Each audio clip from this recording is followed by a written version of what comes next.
This is a full aviary setup. This is the pond. Electric fence I sort of had to put around the top to keep the cats away.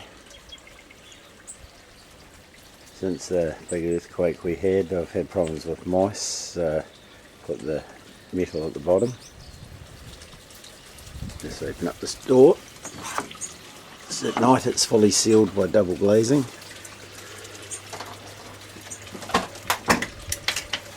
Safety door.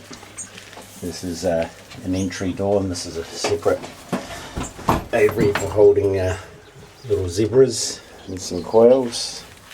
What they call a Euro heater. Keeps it warm in the winter. Rigged a series of computer fans to control. Little bath for the quails. Hunting.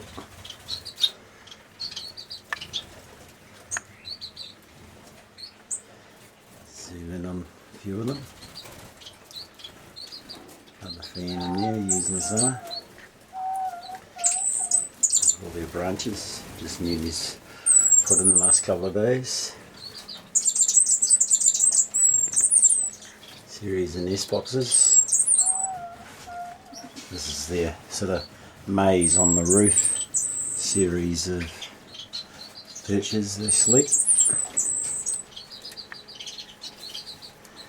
New system I did for hanging sort of totally out of the way. Perch set up for them. Food for the quails. And a heater. Zoom back.